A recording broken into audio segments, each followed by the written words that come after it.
Welcome to the Day 2 podcast. Today's episode, Moms with Credit Cards Rule. If you're not thinking about moms when preparing your marketing materials and product development, you're missing out on the largest consumer buying group, moms. I'm Jason Boyce, founder and CEO of BSM Media and host of the Day 2 podcast. With me today is Maria Bailey of BSM Media. Maria is an award-winning author, radio talk show host, former Lifetime TV host, a nationally known speaker, and the foremost authority on marketing to moms. Her company, BSM Media, is a full-service marketing and media firm. Maria has published not one, not two, but 10 books focused on moms and marketing and contributed to more than a dozen others on topics such as marketing, biz dev, social media, consumer behaviors, and strategy. Her most recent book, and you should definitely check this out, Marketing to the Millennial Mom in a Post-Pandemic World. In addition to her marketing agency, Maria is also the founder of Popalicious Popcorn, the only manufacturer in the world of customized popcorn cakes. Her products are featured and sell out on QVC and can be found in over 400 stores across the U.S., including Whole Foods. Maria, thank you for taking time out of your very busy schedule to join us on Day 2 today. How are you doing? I'm doing great. And I guess I should add that my popcorn is also available on Amazon at Walmart. Isn't everything? Of course. That's just good business right there, Maria. That's right. That's right. So I got a little knowledge there too. I love it. I love it. In my previous life, my brothers and I thought we had started this man cave business, selling air hockey tables and arcade games and pool tables. And when we built our original marketing materials, we thought we were marketing to dudes. And then this was long before Amazon had demographic data available to sellers. We took our credit card data and our shipped list of customers with addresses and gave it to a data company to give us demographics of who our customers were. Like, who is our customer? And we were fully expecting it to be, 25 to 35-year-old men. And guess what?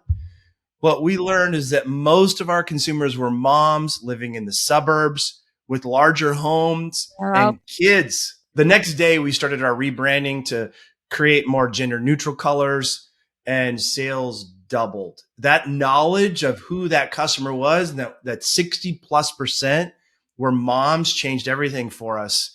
I'm guessing this story, Maria, does not surprise you. It doesn't. And, look at the popularity of Mama Kelsey right now. She's making millions of dollars because it's one mom talking to a whole bunch of other moms selling products, right? Yeah. No, it doesn't. In fact, the first book I wrote way back 20 years ago was called Marketing to Moms. That was the title. And I could not get companies to understand that they needed to speak to the woman with children in the house over, all the other nets that they were casting. And I'll never forget, I walked into an automotive conference room at a auto company, and it was all men around the table. And one of them said, "Why in the world should we bother marketing to moms?" And I looked at them and I said, "Did any of you buy your own deodorant?" And they literally, I remember it was like just this visceral reaction. And the head guy at the table said, "You're right. I bet you not one of us has ever purchased our own deodorant." And I got the contract that day because they understood it. I had to put it in their terms at, how much a mother, in fact, they're the largest consumer group in the United States. And they purchase not only for their families, but, you look at the number of small businesses in the United States, and they're 3 out of 4 are started by a female, and they're likely to be a female with children. So it's an important market. We work with those every day here at Avenue 7. So we know how many mom entrepreneurs are out there. So Maria, I'm guessing when you first started giving this information to boards and executive teams, there probably weren't a lot of moms originally. Has that changed now? Oh, absolutely. There used to be only two segmentations when it came to moms, the stay-at-home mom and the working mom. And today, we find that about 2 out of 3 moms have they're generating some kind of income, right? So now you find moms in a lot of different roles. But yeah, there was no one talking about moms. Mom bloggers and mom influencers were there. Those weren't even a word. I always say to my clients, I've been working with influencers when influence was a verb, like not a job title. Okay. So it wasn't a job title. It was a verb. Influence. You influence her. But yeah, there wasn't too many women out there either talking about it or even in CMO roles. So, men didn't really understand. So you weren't alone, Jason. It's okay. Thank you. Thank you for saying But that. I hope that you didn't commit the number one sin of marketing to moms, and that is just taking your pool tables and turning them pink. That's Well, that that's was our first idea, yeah. but luckily we're like, no, no, no, no, let's not do that. That's a telltale sign that a dude's behind product development, right? Yeah.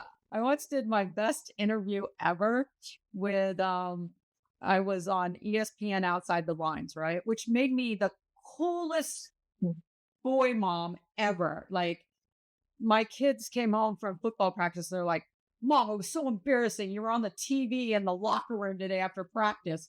But it was about the NFL trying to attract moms, and allowing them for their kids to play football, like convincing them it was safe and whatever. And the NFL's idea was to print up pink Packer jerseys. And I was like, yeah, no, like a pink Packer jersey doesn't do it. Like it's gotta be more than that. It's gotta be relevant. It's gotta be authentic. So yeah, Especially if they're diehard Packer fans, they would just not think exactly. of doing that. Right, exactly. I mean, I got a grandson who's on the waiting list for season tickets and he's 1 month old. Okay. 1 month Oh old. wow. So yeah, no, a pink Packer jersey doesn't work. So you've already told us it's the largest consumer buying group in the United States. That's a fascinating piece of information about how moms, even if work isn't, sort of the professional world isn't their full-time position, and mom is what they do at home for the majority of their time, there's still a chunk of percentage where they're bringing in income one way or another. So they're very entrepreneurial. You're going to piss them off if you give them something pink. Tell us more. Tell us more about what this cohort of moms looks like. Currently in our population, we have boomers, Xers, millennials, and then we have this cohort that a lot of people have not recognized yet, and that is the Gen Z mom. We hear so much about the millennial mom, but particularly for those brands who are trying to sell product online, they need to start paying attention to those Gen Z moms, because if you say Gen Z right now, most people are like, they're thinking teenagers on Snapchat and TikTok. But in actuality, the oldest Gen Zers are 27, 28 years old. So there is a portion of them that are currently having babies, and they tend to be more tech savvy, more likely to purchase online, things like reviews and other solution oriented marketing is very, very important to them. Today's moms they're very purposeful in the way they purchase product. And that filters up even into those older generations, because you have this new cohort of grandparents that are boomers and Xers who are trying to stay young, trying to stay relevant, and trying to stay involved in their kids' life, who are today's parents. So they're trying to be involved grandparents. So the behaviors of the younger population are filtering up to their parents. They're very innovative. They're very purposeful.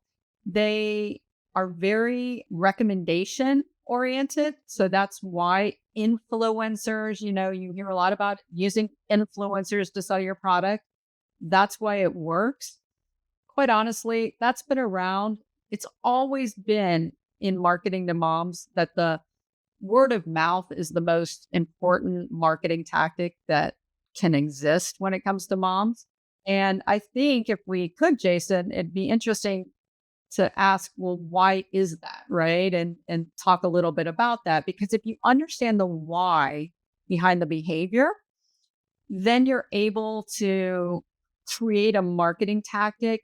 If you understand the why, then you know what to target when you're communicating with her and creating marketing tactics. So why do moms like to share? Well, they like to share because they have an innate need and motivator to nurture relationships. So if I were, talking with a group of women, and you have probably heard this conversation and the community of women that you're involved in, maybe around the office, where one woman will say to another woman, "Oh my gosh, I just love that sweater you have." And often you will hear that woman say, "Oh my gosh, I got it at Marshall's or I found it on Amazon for 20 bucks. It looks just like the Lululemon one." Well, why did they just spit that out? Like, why do they do that? Well, they do it because it's their way of nurturing, and our way, because I'm a woman, nurturing relationships. I don't want my friend to go to Bloomingdale's and purchase the same sweater for 100 bucks that they can find where I got it on Amazon. So I'm nurturing that relationship by being kinder and sharing the information. And so when it comes to recommendations, there's also a level of trust. I trust another woman because she's experiencing things the way that I experience. It's like the old joke about, I'll keep this rated G, but like You going don't to a have to if you don't want to. going to a male gynecologist and saying I have cramps and expecting that he's gonna know how you feel, Right, right. like women He's just lacking know. something called empathy in that scenario. Exactly. Women tend to trust other women. And that's why women will read reviews. In fact, we just did some research that's about this thick on how women shop. And particularly for your audience that is selling online, those reviews, 99% of women read at least one review before they purchase a product.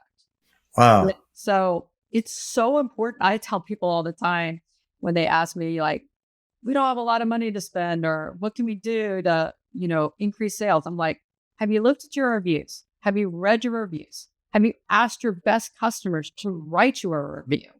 Because even if a mom we have found in her journey to purchase a product doesn't purchase it on whatever online platform, Amazon, she will go to Amazon and read the reviews and then go to the brand's website and purchase the product.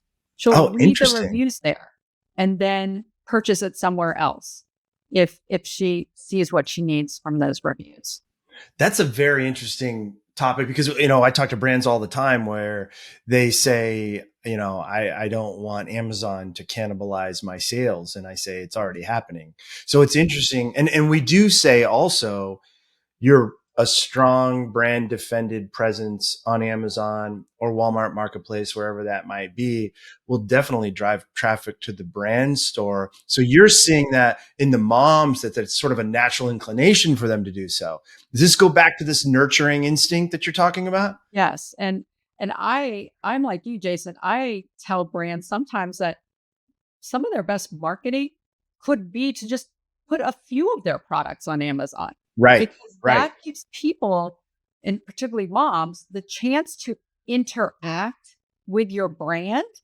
And they'll read their reviews there and then go and gain more information on the website and ultimately purchase the product where they feel fit and whoever fits into their ecosystem of delivery and that kind of thing. So Sure. I'm right there with you that, having your products on Amazon, an example, even Party City that has their own retail site, their own retail stores, they have a storefront on Amazon. And I applauded them when they did that. I'm like, That's great because all the research we did showed that a mom planning a birthday party starts her research on Amazon. Interesting. Yeah. Yeah, that aligns with all the research I've seen over the last 20 years. Yep. It's become the internet of products in some way. And so people start their search there. The search results are typically good. That makes a lot of sense. We know a little bit more about what this buying group looks like. Your comments about the Gen Z is fascinating. I'm one of them. I didn't think these are moms already. So tell us how they shop. You gave us some indication of that, but like, my mom shopped by going to a store, and now she shops on Amazon like everyone else. But how do the Gen Z and then the different groups of women like millennials, etc., what's their path to shopping? Yeah. So, it's kind of funny every time, I have kids now who are just having babies. And I have to tell you, I gloat a little bit because when they're like, "Oh my God, I'm so busy, mom." And I constantly remind them, I'm like, yeah, well, you know what? When I ran out of milk or I ran out of diapers, I put 3 children under the age of 2 into car seats, drove to the drugstore, got 3 kids out of the car seats, went in and got my one product, got back into the car seats. I go, "You're busy? Like, how many car seats did you have to do when you went on Prime today? And you got to go 5. Like, just saying, there is a little bit of a difference between the Gen Zers, the younger millennials, and then I'll put the older millennials in a different category. We are seeing a little bit of a difference in the fact that, particularly post pandemic, moms just want it sent to them, right? They want it easy. They like the auto ship. But with the younger moms, we are finding they were actually born like technology was a part of their life since the moment they were born. Here's the Whereas bottle and here's the cell phone. yeah, whereas the You got one in each hand. millennial was born into technology. They were born with technology from the minute they were born, right? Yeah. We actually are seeing a little bit of the Gen Zers who want more in real life experiences. However, we're still seeing that they are going on Amazon or they're going it on whatever platform, doing their research for products, and then going into the store based on that research to purchase a product. So if you are a brand who are selling online, let's say it's baby lotion or, you know, some new cloth diaper, it again is still a good marketing tactic to be on these online platforms because that's where these younger moms, even if they want to go in and touch and feel, they still want the experience of being able to do their research. And often you will see a younger mom doing her research in store on those platforms. And they're reading the reviews, like you said before, right? Absolutely. They're getting that feedback before they Absolutely. make that final purchase decision. Let me say something about the reviews a little bit because there is a big group of moms who are critical of those reviews. So, authenticity, very, very important. There is a lot of moms who are looking for the coupons on Amazon so all of those other things become part of the package. The being sponsored, being, same day delivery, all of those other features roll into how they make their choice. So I talk a lot about the reviews, but all those other elements are very, very important as well. Like, are they advertising? Does the listing look good? Does it look quality?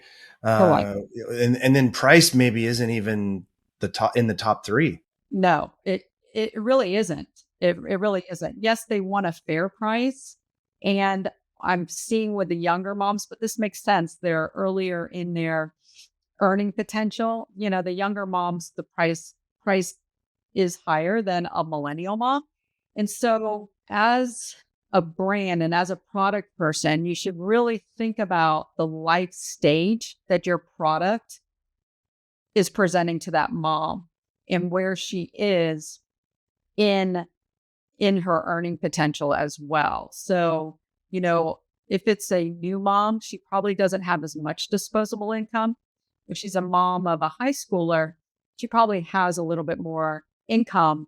So, maybe a entry level product for the younger mom, another product for the older mom is in your communication. Or even like a good, better, best strategy within the Correct. product line, Right. right? Like a Mercedes does, Yes.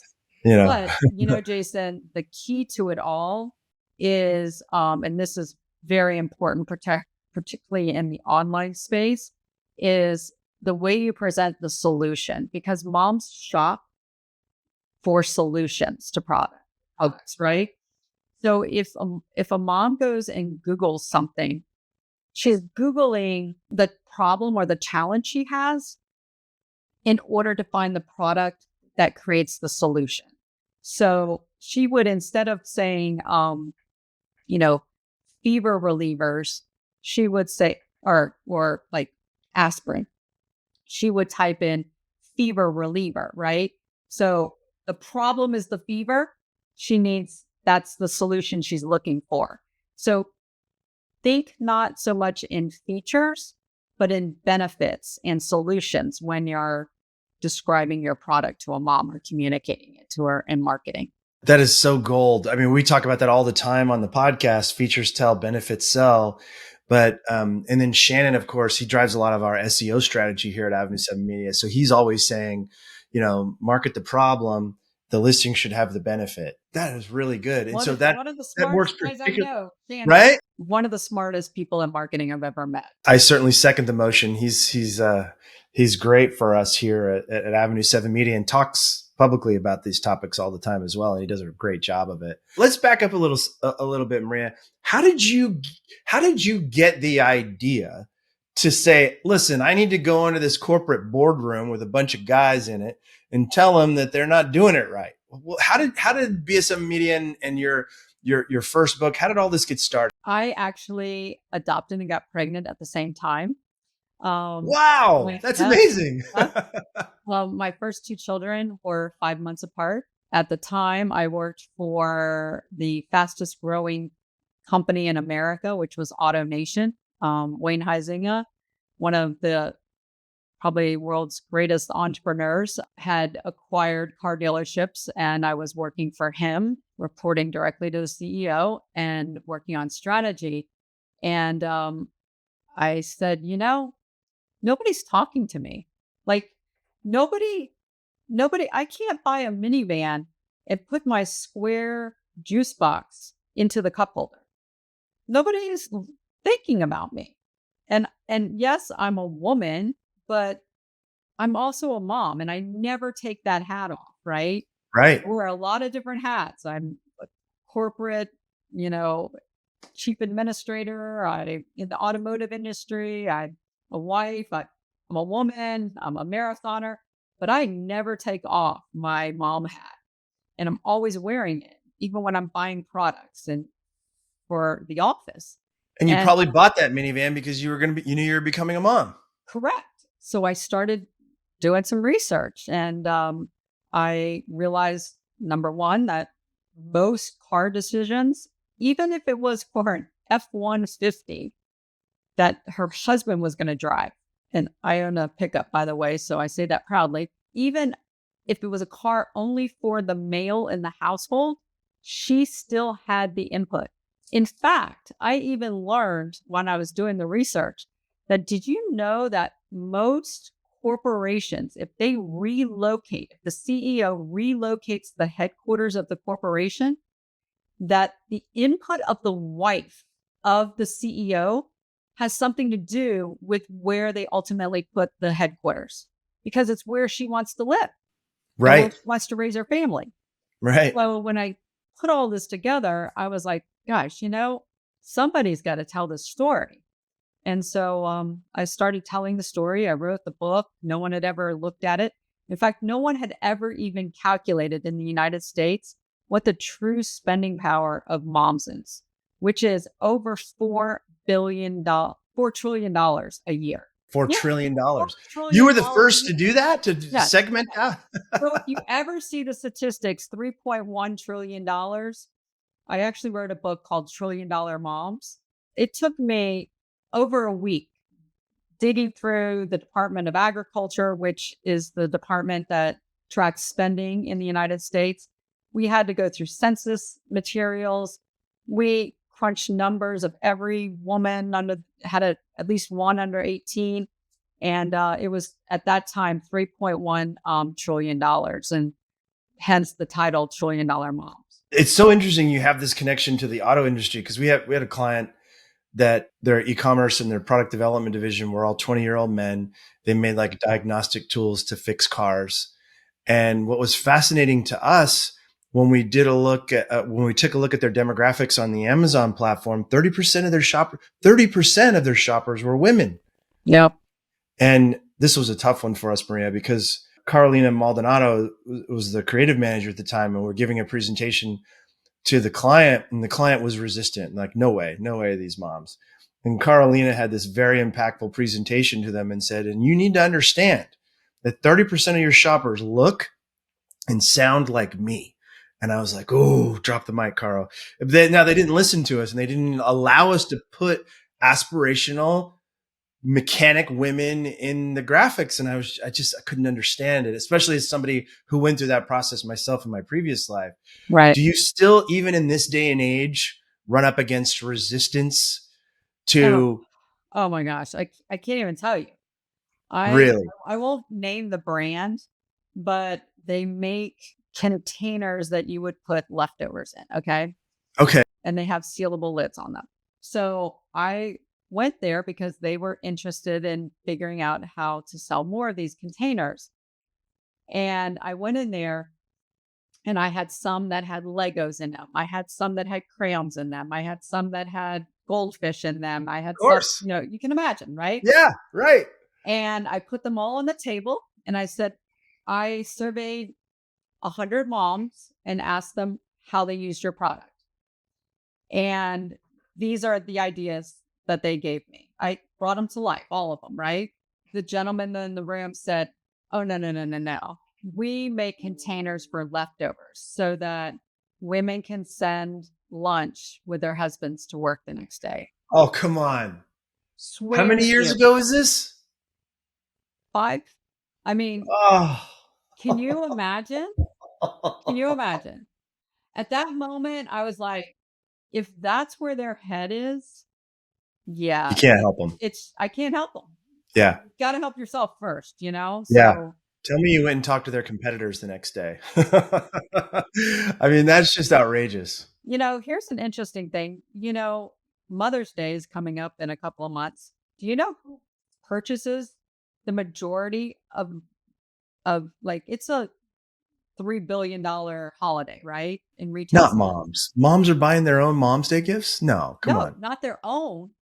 They're buying their husband. Jason, your mom is getting a Mother's Day gift that your wife bought. Like Come that's on. how it happens. They're Wow. buying. The average mom buys 3 Mother's Day gifts. In this day and age, if you say that, if you go and turn the channel right now and you turn off this podcast and you say, oh, moms, I don't need to listen to this, you're leaving money on the table. I can assure you of that. You bring up an interesting point. There's moms are purchasing, they're not the end user of the product in many cases, right? They're the purchaser of the product that they're gifting or giving or sharing or nurturing and giving away to somebody else. How do you reconcile that? And how do you put that together in marketing materials, for example, Maria, where you know that this is going to be for their son or their daughter or their husband? How do you bridge the gap between the purchaser and the end user so that the mom is more willing to convert the sale? In that case, it's about how the mom is going to feel giving it, utilizing it, delivering it, whatever it is. So let's talk about the gift really quickly. And then I want to talk about something a little bit more relevant, like she bought deodorant, let's say. Okay. Maybe it's a natural deodorant that your company makes. As a gift, she wants to be a hero. At the end of the day, she wants to be a hero, and you're the one making her the hero, right? You have Ah, to think about the things. She's got a lot on her plate. So time is always important. Convenience, always important. But she also, whether it's the gift or the deodorant, she wants to demonstrate to her family that she's financially responsible as well. This is the gift that's easy to give. We'll take it off your plate, cross it off your list, and we're going to make it easy for you to deliver the best gift you can. And whatever those features are, right? Because this is the most beautiful balloon bouquet, or you're getting so much more for your money, or that kind of thing.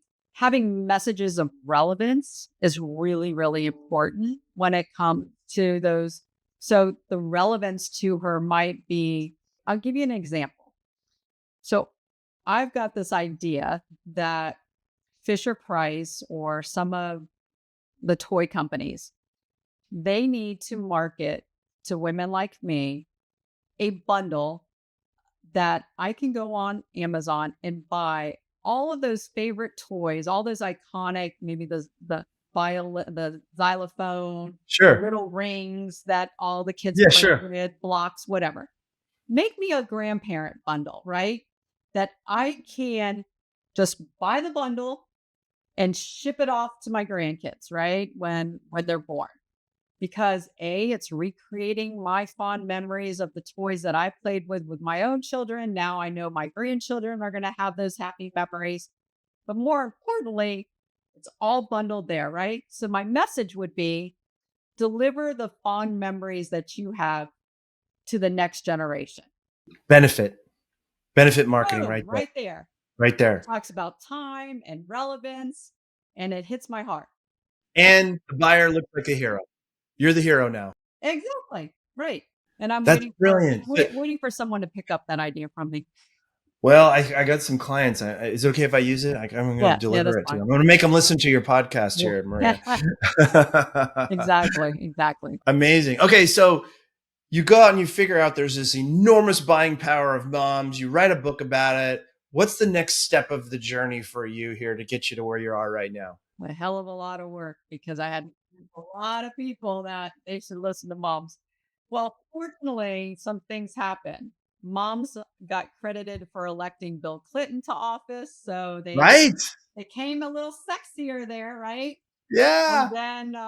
And then the evolution of the mom blogger, and it made it a little bit easier to see the conversations that happen between moms. So the word of mouth became a little bit more visible. A lot of talking, public speaking, a lot of strategy work inside of companies to create like some kind of strategy.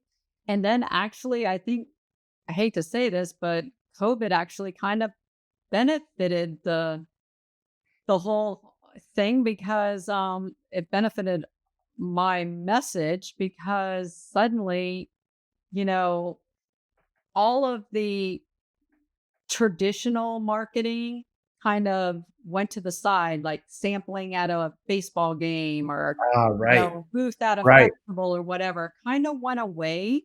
And marketers had to get innovative, and they had to like think about, okay, how do we get to the people that are spending money, right? And so every time, my business always spikes when marketers have to be smarter about the way they spend their dollars. I'm Ah, telling you, I have been doing this for 25 years, because when you're sloppy, when you're just maintaining the numbers that you've always maintained, you just do what you've always done and you get what you've always gotten, right? But when you have to really think about who is buying my product and how do I speak to them, then my business goes up, because people realize it's moms and they've got to be smarter about the way they speak to them. what is it? Necessity is the mother of all invention, right? On our mom episode here. That's a good one. Those constraints really create the innovation. And you know what else was going on during that time is maybe it predates it a little bit, but it's sort of the Me Too movement, Right. right? And that had a big impact on society internationally. You've already told us don't take the blue thing and just make it pink and think you're marketing to moms. So that's great advice. How do you not piss off moms who are more confident and able as ever to call out dumb behavior by the other sex, for example, right? Well, or Jason, to your point, how do you not piss off a liberal mom or conservative mom, or everybody's got their thing now. You know what I mean? Like we started talking about how this generation of moms is very purposeful, right? So their intention and their values, and they want to buy products for companies who are aligned with their values, right? Right. So that can be tough right now in our society to not piss off every mom. But you do that by, I I think I say five. There's five core values that all mothers have, regardless if they're conservative or liberal or they're granola mom or they're whatever mom. The health and well-being of their family is always a motivator, right? So you speak to the consistent values, and that is simplifying their life, the health of their children, raising happy, healthy adults is what I call it, finding solutions, and archiving, because they like to archive the journey, right? So that's why photography is so important to a mom. So because they like to archive that journey of being a parent. But if you speak to her ecosystem and how she does things, right? Or simplifying or being purposeful, those consistent things that transcend every type of mom, then you stay in a safe zone. Where you would truly piss off a mom is when you're unauthentic, because mom can see right through They you. can sniff it out. They can sniff And out a fake.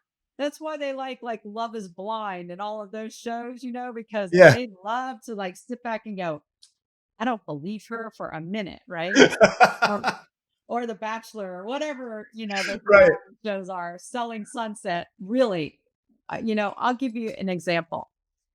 I recently, so we're in the middle of Lent, and just for everyone, I actually give up popcorn for Lent. It's very What? difficult. Yes, it's a very difficult thing to do. I got 2 more weeks to do it, but that's what I do every year for Lent. But I actually saw a tuna company who sent out recipes for like tuna casseroles, for Lent, for Fridays. And without any disregard of like doing their research, they sent it to Jewish moms. Oh, okay. Bad thing. Oops. So Yeah. always, all do your homework before you get into social conversations with mom, or you try to engage with moms. Like, do your homework and make sure that it's authentic to her audience. Like if you're got, you know, boy products, make sure you go to her Instagram and see if she maybe only has girls, like, Right. sometimes you got to do a little research, and it's being authentic to who you are and who your brand is really, really important. That is brilliant, Maria. It's almost like what you were describing. There's sort of this Venn diagram, and you've found the overlap with, sort of the moms on the left and the moms on the right. And then there's different degrees of each of those, conservatives and liberals, right? So you really honed in on those five key things are magic. Is that in every book, Maria, or just Every every book. single book? I have found that I write a book almost on every generation, and it is extremely consistent throughout every generation, those five motivators. Amazing. Amazing. And that's the safe zone. Yeah. I love it. Okay. Last question for you, Maria. I've enjoyed every second of this conversation. What a wealth of knowledge you are. But, we're in this crazy period of change. And I mean, I've been in e-commerce for 22 years. e-commerce is guaranteed to change all the time, but it just seems like the pace of change is going much more rapidly now with generative AI and all these other sort of AI systems that are coming. So I know you take a look at the present a lot, like for an example, like with your new book, post pandemic book, a look at millennial moms, which is brilliant. But when you look down the highway, what do you see as the change that's coming, and what are you preparing your clients for and your business for in this just nutso period where it's hard to know, like no one can take a breath right now, right? Right, right. Well, I think the good news is, particularly for e-commerce based companies, is that I believe, and Shannon on your team, and I talk about this a lot. We both think that the next generation is, gosh, we've navigated this world of influencers and TikTokers and all of that. But if you look ahead, I really think that you're going to find more e-commerce where the I don't want to say affiliate because then everybody puts a box around it, Sure. but I see that influencers will start to get smart about the fact that they can make more money by attaching commission on the products that they're talking about. So yes, they might make $2,000 by doing a video for a particular product, but they may make 20,000 off of their Amazon storefront by selling that product, right? So they will take their influence to another level. A couple of years ago, I did a review video on a baby product, and we are four years removed from that video that I uploaded to Amazon, and I have sold 250,000 pieces of that product through my affiliate link. And it's just passive income that I collect a check on. And when I did it, that was not my intent. But I have seen and I've spoken to influencers that are like, yeah, for the long haul, it's a thing. And I believe that marketers who are spending so much money on these influencers are going to want to start seeing a true ROI on their money. Right. And Right. when you place advertising on Amazon, you basically know the formula of what you're going to get in return for that dollar. And I know your clients are very smart about that. In fact, it sometimes scares me when clients come from your world and they come to me and they're like, "Oh, I want to spend money on influencers." I'm like, "Oh, it's not the same formula, you're not gonna like the conversion rate." I believe that we're gonna get to a point where marketers are gonna want to see the ROI on their influencer spend, but influencers are gonna get smarter and realize there's more to gain by selling product long term rather than on a single post. And you see it. That's why TikTok launched TikTok Shop. It's because it's happening outside of the United States, but our influencers have been spoiled by those high prices for the one post. So I love that you see the industry in the future moving in that direction. The phrase that I learned from Jim Schlexer, the CEO project, many, many years ago, when I joined the CE group, is it's the magic of the recurring revenue model. yep. And it's like, we used to ship pool tables, Maria, all over the country, and in some cases all over the world. And I used to tell my brothers at the time of exit, if we had just started a deodorant company that got repeat purchases, Right. we would have been billionaires. What? And instead, we decided to ship something that no one needed for another 10 years, right? Right. So Right. that recurring, if the influencers, the more business minded, can think about that in terms of that recurring revenue model, 250,000 units sold on a product, that's insane. Yeah. That is brilliant. And I know that our client base, of course, right, they're focused on the ROAS numbers and the ROI, would be much more inclined to engage from that perspective. Oh, I love it. Maria, I feel like we could hang out and talk for Oh, 4 more hours. it's been great. It's been great. Thank you so much for your insights. And look, folks, in the final analysis, if you're not paying attention to moms, you cannot win. Even for products where moms might not be the end user, you've got to listen to this podcast multiple times and understand how to make that mom the hero across their purchase decisions. Study and learn about this audience and tailor your products and your marketing to the customers who like your products. And in the case of moms who are buying your products. So this is great, Maria. Thank you so much. How can our viewers and listeners contact you so that they can learn more and maybe find some good mom influencers and some marketing advice to market directly to their product You can lines? find me either through our website at bsmmedia.com. You can go to mariabailey.com and it'll take you to me. I got my own URL, so you can find me there. Well, thank you again, Maria, for taking time out of your very busy schedule. It was a pleasure to have you here. We're going to have you back when you write your next book. So, Okay. all I'm right, looking to it, Jason. Thanks so much. you got it. Thank you. If you're ready to start growing and protecting your brand on Amazon and the Walmart marketplace with a team of experienced Amazon operators, you can visit us at day2podcast.com. That's day2podcast.com. And lastly, if you know anyone else who would benefit from this amazing podcast episode, please share it with them. Share the Day 2 podcast. Thanks for listening and happy selling.